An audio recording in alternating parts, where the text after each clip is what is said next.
স্বাধীন বাংলার জাতির পিতা মুজিবের পথ ধরো। মুজিব ভাই এসে গেছেন, তাকে আপনারা স্লোগান দিয়ে অভিবাদন দেন। শেখ মুজিবের পথ ধরো, বাংলাদেশ স্বাধীন করো। মুজিব ভাইয়ের পথ ধরো, বাংলাদেশ স্বাধীন করো। বাসের মাটি তৈরি করো, বাংলাদেশ স্বাধীন করো। বীর বাঙালি অস্ত্র ধরো, বাংলাদেশ স্বাধীন করো। বীর আপনারা জোরে স্লোগান ধরেন, আমার দেশ তোমার দেশ। বাংলাদেশ বাংলাদেশ, আমার দেশ তোমার দেশ। বাংলাদেশ বাংলাদেশ, স্বাধীন করো স্বাধীন করো। বাংলাদেশ স্বাধীন করো।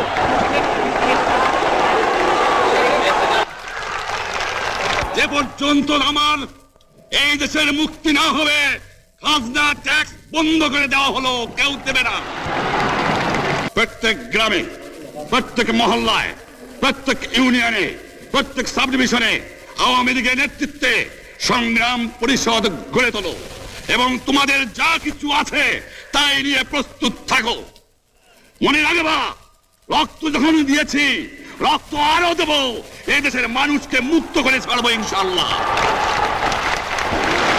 এবারে সংগ্রাম আমাদের মুক্তির সংগ্রাম, এবারে সংগ্রাম স্বাধীনতার সংগ্রাম।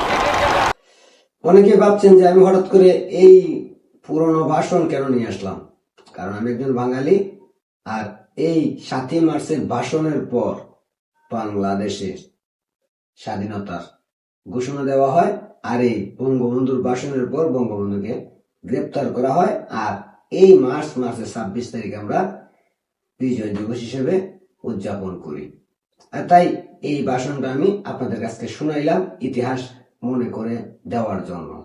কিন্তু এই মার্চ মাসে, বিজয়ের মাসে, বঙ্গবন্ধুর কন্যা জননেত্রী শেখ হাসিনাও একটা ডাক দিয়েছেন তার অডিও বার্তার মাধ্যমে। বঙ্গবন্ধুর ডাকে ৭.৫ কোটি বাঙালি পাকিস্তানিদের বিরুদ্ধে ঝাঁপায়ে পড়ে এই বাংলাদেশ স্বাধীন করার জন্য। এখন দেখার বিষয় হচ্ছে, বঙ্গবন্ধুর কন্যা জননেত্রী শেখ হাসিনাও একটা অডিও বার্তা দিচ্ছে বাংলাদেশের মানুষের উদ্দেশ্যে, কারণ তিনিও এই দেশটাকে আবারও ২৪-এর আন্দোলনে যেসব রাজাকার বাহিনী, আলবদর বাহিনী এই বাংলাদেশকে দখল করছে, তাদের হাত থেকে মুক্ত করার জন্য ১৯৭১ সালে বঙ্গবন্ধুর ডাকে ৭.৫ কোটি বাঙালি ঝাঁপায়ে পড়ছিল পাকিস্তানিদের হাত থেকে দেশ রক্ষা করার জন্য।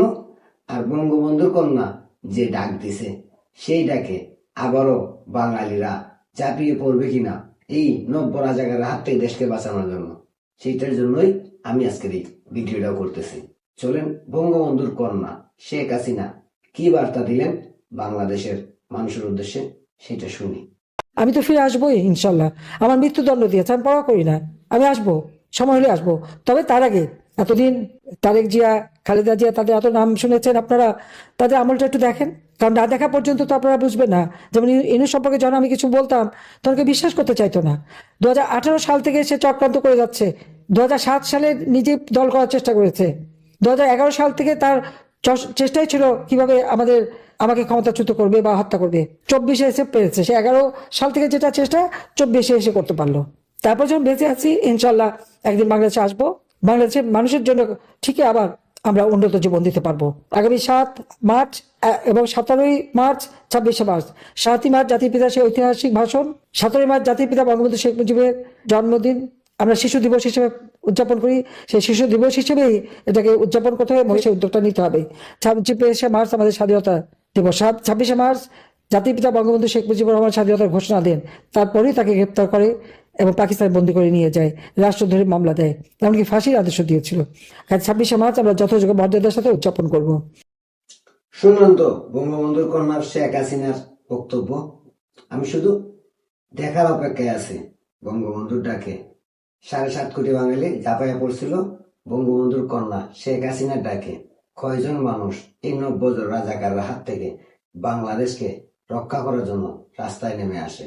আমাদের বিজয়ের মাস, আমি আশা করি এবং বিশ্বাস করি এই বিজয়ের মাসেই আবারও এই ৯০ রাজাকারদের পরাজিত করে বঙ্গবন্ধু সৈনিকরা, শেখ হাসিনার কর্মীরা রাজপথে নেমে আসবে, বিজয় দিবস উদযাপন করবে, পালন করবে আর প্রমাণ করে দিবে বাঙালিরা হারে না, বাঙালিরা হারতে জানে না। 1971 সালে পাকিস্তানের কাছে যেমন বাঙালিরা হার মানেনি, ঠিক তেমনি 2026 সালেও এই পাকিস্তানের দূষর রাজাকার আলবদর আল সামতের নাতিপতিদের কাছেও এই বাঙালিরা হারবে না, বঙ্গবন্ধু সৈনিকরা হারবে না, শেখ হাসিনার কর্মীরা হারবে না।